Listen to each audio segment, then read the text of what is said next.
Alors le business model d'une entreprise, c'est la manière dont elle va opérer et on va décrire son fonctionnement. Et c'est son fonctionnement pour assurer sa soutenabilité, sa durabilité, c'est-à-dire qu'elle existe durablement. On parle de business model pour les entreprises, on parle aussi de plus en plus de business model pour des ONG, pour des associations, pour des musées même aujourd'hui.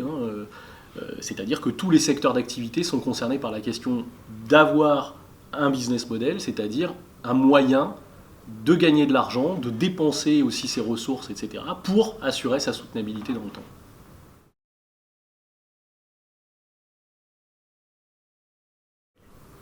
Alors le changement de business model, c'est quelque chose qui est important dans nos environnements actuels. Il y a énormément de concurrence, énormément d'innovation technologique, l'arrivée de nouveaux entrants en permanence dans beaucoup d'activités.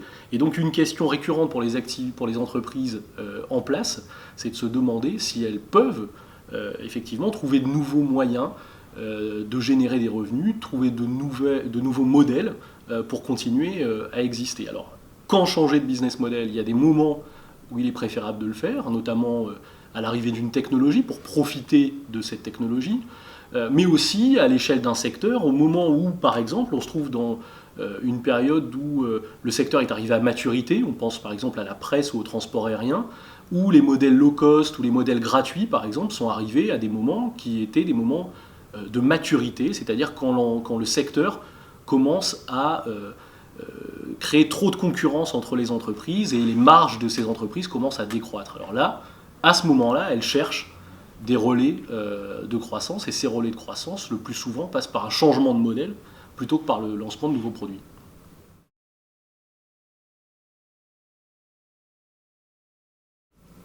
Alors, une entreprise installée, une entreprise mature peut changer son business model, mais il faut bien reconnaître que c'est extrêmement rare et c'est extrêmement difficile. Extrêmement rare parce que la plupart du temps, ce sont les entreprises entrantes, c'est-à-dire les nouveaux entrants, les acteurs qui sont créés et qui arrivent dans un nouveau secteur, qui vont amener des innovations en matière de business model. Je parlais tout à l'heure du transport aérien. Si on pense à Ryanair, par exemple, c'est une entreprise qui est une petite entreprise du transport aérien, marginale, au moment où elle se met à lancer le modèle low cost en Europe. Et ce modèle low cost était lui-même inspiré de Southwest Airlines, une entreprise américaine, elle-même marginale sur son marché. Donc ce sont bien souvent des nouveaux entrants ou des entreprises marginalisées qui vont créer les nouveaux modèles.